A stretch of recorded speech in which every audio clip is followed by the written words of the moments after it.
Bro, Bihar के मुख्यमंत्री नीतीश कुमार करना क्या चाहते हैं? वो तो यार उनसे कभी मुलाकात होगी तो पूछ कर बताऊंगा।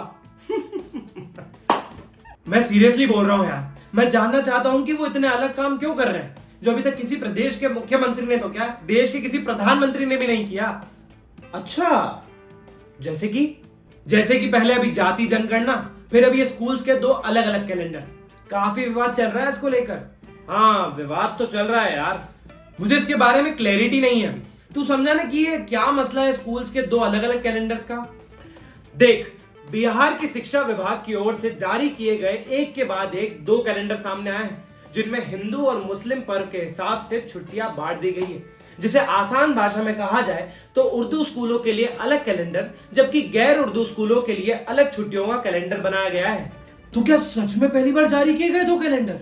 हाँ ब्रो, असल में सरकार ने गैर उर्दू स्कूलों के लिए अलग से कैलेंडर पहली बार जारी किया है और शिक्षा विभाग द्वारा पहले एक कैलेंडर दिया गया, फिर दूसरा कैलेंडर। अब दूसरे कैलेंडर में मुस्लिम त्योहारों में छुट्टियों की तादाद कम की गई है। दोनों कैलेंडर में छुट्टियों में क्या डिफरेंस है, वो समझा जरा। देख, पहले केवल उर्दू स्कूलों में शुक्रवार को साप्ताहिक अवकाश होता था, लेकिन अब दो अलग अलग कैलेंडर में अलग अलग छुट्टियों का प्रावधान सामने आया है।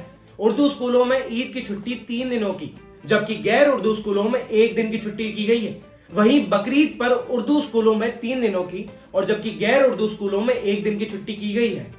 गैर उर्दू स्कूलों में महाशिवरात्रि, श्री कृष्ण जन्माष्टमी, जानकी नवमी की छुट्टी होगी, जबकि उर्दू स्कूलों में ये छुट्टियां नहीं होगी। उर्दू और गैर उर्दू दोनों स्कूलों में चहल्लुम पर 1 दिन की छुट्टी रखी गई है। इसी तरह उर्दू स्कूलों में मुहर्रम पर 2 दिन और गैर उर्दू में 1 दिन की छुट्टी होगी। इन सारी छुट्टियों के उलझन में छठ पूजा की छुट्टी को लेकर दोनों कैलेंडर में सहमति बनी है। छठ पूजा पर दोनों कैलेंडर में 3 दिन की छुट्टी शामिल की गई और गैर उर्दू स्कूलों में रक्षाबंधन, तीज और जियोतिया की कोई छुट्टी नहीं होगी।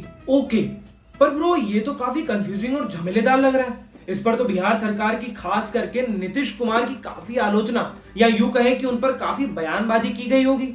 बिल्कुल हुई है। देख, जैसा मैंने बताया, दोनों कैलेंडर्स एक साथ जारी नहीं किए गए, बल्कि एक के बाद एक जारी किए गए। लेकिन बयानबाजी की बात करें तो जब पहला कैलेंडर जारी हुआ था तब से ही होने लग गई थी। बीजेपी प्रवक्ता डॉक्टर अजय आलोक ने कहा था कि नीतीश कुमार बिहार को इस्लामिक स्टेट घोषित कर देना चाहिए।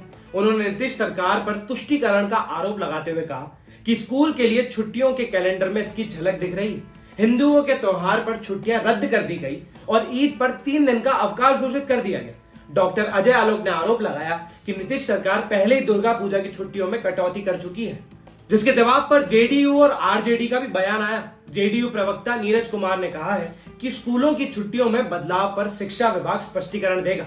उन्होंने ये भी कहा कि छुट्टियों पर राजनीति ठीक नहीं है।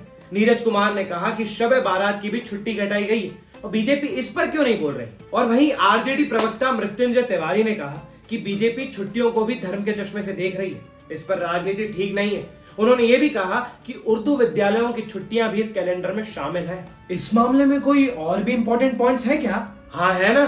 छुट्टियों से जुड़ा एक और इंपॉर्टेंट पॉइंट ये है कि राज्य के शिक्षा विभाग ने गर्मी की छुट्टी को 20 दिनों से बढ़ाकर 30 दिनों तक कर दिया है। गर्मी की छुट्टी अब 15 अप्रैल से 15 मई तक होगी और 2024 में गर्मी की छुट्टी सिर्फ स्टूडेंट्स के लिए होंगी। प्रधानाध्यापक, शिक्षक एवं शिक्षकेतर कर्मी सरकारी कैलेंडर के अनुसार विद्यालय आएंगे और बाकी के शैक्षणिक, प्रशासनिक, कार्यालयी कार्य निष्पादित करेंगे। इसके अलावा जिला स्तर पर विशेष अवकाश घोषित करने के लिए डीईओ को मुख्यालय से अनुमति लेनी होगी। अब किसी भी सरकारी विद्यालय के प्रधानाध्यापक अपने स्तर से अवकाश की घोषणा नहीं कर सकते। यदि किया तो कार्रवाई होगी। फिलहाल के लिए इस खबर में इतना ही। अगली बड़ी खबर के लिए बने रहिए इंडिया लीडर चैनल के साथ। तब तक इस वीडियो को लाइक करें, शेयर करें और साथ ही हमारे इंडिया लीडर चैनल को सब्सक्राइब जरूर करें।